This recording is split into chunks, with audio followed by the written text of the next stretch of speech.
Kulase Antique po. Saan kayo nag-aral ng elementary? Sa Daet Elementary School po, Bicol. Saan po yan? Anong probinsya? Sa Bicol po. Sa Bicol. And how about high school? High school po sa Sagad High School po, Pasig. Sa Pasig kayo nag-high school. Opo. So how long have you been residing in Pasig? Matagal na po. Kasi high school, grade 6 saka high school po, nasa Pasig na po ako hanggang nag-college po. Pasig Catholic College. So in other words, since that time, marunong kayo mag-Tagalog? Yes po, marunong pero may punto pa rin hanggang ngayon. Ay punto lang, pero nakakaintindi po kayo ng Tagalog. Because Yes po. ilan years yon from elementary? How many years were you staying in Pasig? Almost, mga 25 years na rin. 35 years. 25. 25 years.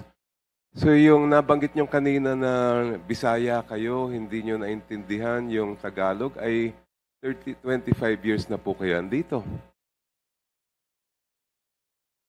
Your Honor, paulit lang po. How would you respond to the question that you claimed earlier you could not understand a phrase in your statement, yung affidavit ninyo, dahil po Bisaya kayo? Samantalang inaamin nyo ngayon 25 years na kayong nakatira dito sa Pasig. Your Honor, yung salita po kasi kanina na doon lang po ako naguluhan kasi yung ilan po, doon po ako naguluhan.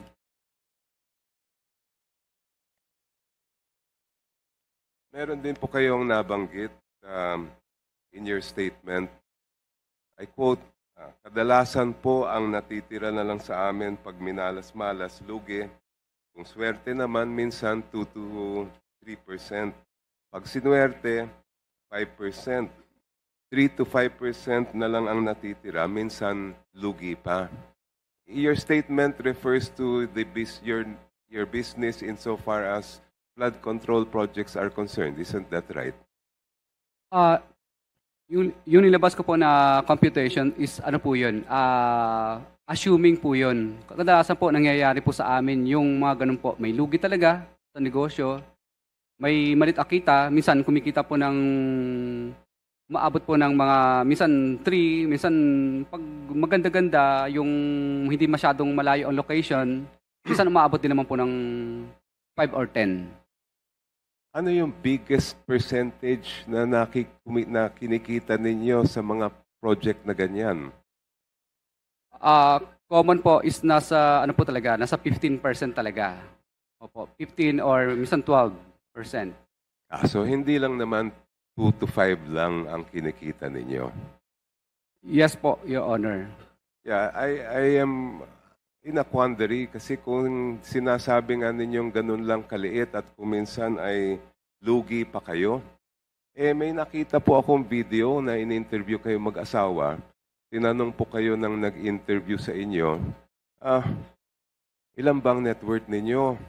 Tapos naalala ko, kinorek nyo pa yung misis ninyo at sabi nyo nasa 10 or 11 digits.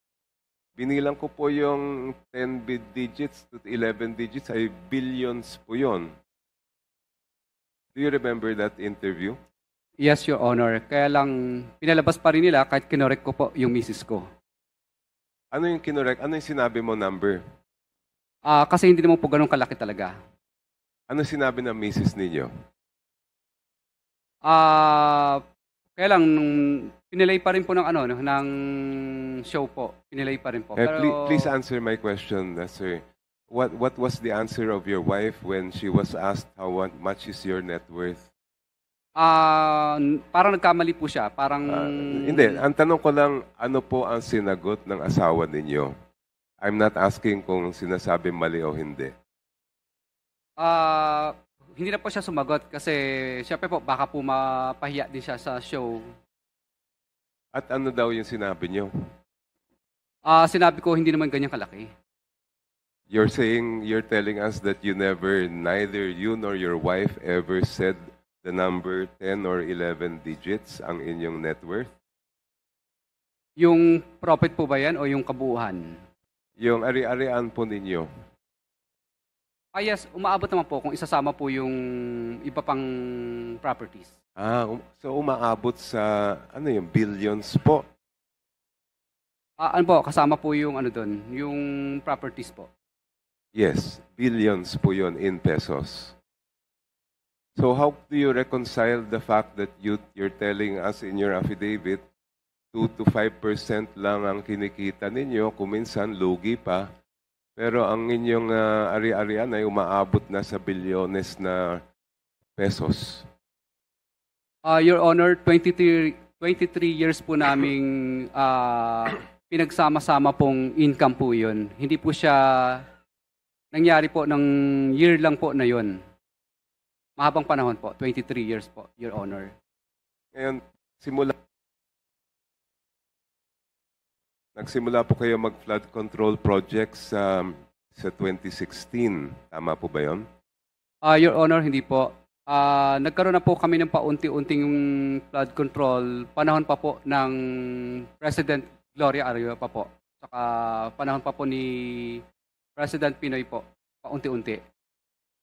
During the past administration, how many projects or more or less how much worth of projects were you awarded during the previous administration, not this one? Hindi ko na po masyadong matandaan, Your Honor, yung mga nakaraang administration. Basta accumulated po, medyo marami-rami na rin po. Or ano po, from 2012. Are you willing to provide this committee with the information of how many, where, and how much each of these projects were that were awarded from 2016 to 2022? Yes, Your Honor. Yes, may we ask Mr. Chair that that be submitted. Kaya po ninyong may submit yan na by tomorrow. Your Honor, mukhang mahihirapan po. How many days do you need then? Mga 5 days po. Thank you. Just one more, if I may, Mr. Mr. Chair. Mr. Chair, may I be recognized for just one, just related to the question of Congressman Jokno? Wait, can he finish na lang po? I think you're almost done, ano? Congressman Jokno. Well, I have no more questions of Mr. Diskaya. I just have 1 or 2 questions of Mr. Lubiano, if I may, Mr. Chair. But perhaps if the Congressman Abante Last would question like na po to... siguro, Congressman Jokno. Mr. Lubiano po, nandito po ba siya? Two things. Just two things, Mr. Chair. Sige po. Una, diniscuss po ni Congressman Jokno that Diskaya is only involved sa flood control. When Mr. Diskaya is not only involved in the flood control projects, but in many projects since the time of President Arroyo. Am I right, Mr. Diskaya? Yes po, Your Honor. Let me ask you, how many projects? Because you forgot to mention, you mentioned Noynoy, you mentioned GMA, you forgot to mention Duterte. During the time of Duterte, which ikaw din ay contractor. Am I right? Yes po, Your So how many projects did you do? Not only flood control projects, ha? How many projects did you do during the time of the previous administration and how many years? Your Honor, okay lang po ba? I-calculate ko po yung mga documents po nung list ng mga projects. Hindi ko po masyadong ma-identify sa ngayon lahat. Sige po, we will confront you with the documents in due time. Thank you. Yeah, Mr. Chair, you could be able to produce to us and give to us the documents, but we just would like to find out, by estimate, how many projects, because we have been talking about, we are only focused on 2022. We would like to find out, Mr. Diskaya has admitted, Mr. Chair, that he has been a contractor since the time of President Arroyo, President Noynoy Aquino, and of course, the former administration. So by estimate, Mr. Chair, I'd like to ask Mr. Diskaya, how many projects did you have during the time of the previous administration, and how many years and how much with the project? Previous administration po, hindi po siya ganun karami. Hindi po ganun karami. Sabihin mo sa amin kung magkano. Actually, parang umaabot lang po yata ng estimated ko parang ano po, baka siguro po mga umaabot po siguro mga 2+ billion po yata. 2 billion. I was told that you were the number one contractor in the previous administration. Yung data po, Your Honor, na nasa PCIJ, hindi po confirm po yun. Hindi po, parang pinagsama po yung panahon po ng previous administration ni Pinoy po. Ipapaalala ko sa iyo, Mr. Chair, under oath ka pa rin, ha? All right. Now, we were told that you were the number one contractor during that time. Do you admit that or not? You said you have 2 billion. 2 billion flood control projects. How about the other projects you had? Your Honor, basta accumulation po. Kaya po naging number one po nung panahon na yun. Accumulation po yun nung mga yung mga ano po, previous administration po ng Well, you better Pinoy submit administration. to us. Hindi yan totoo. Accumulation, edi ipa-plus mo lang yung 2010 to 2016 plus 2016 to 2022. Hindi ba?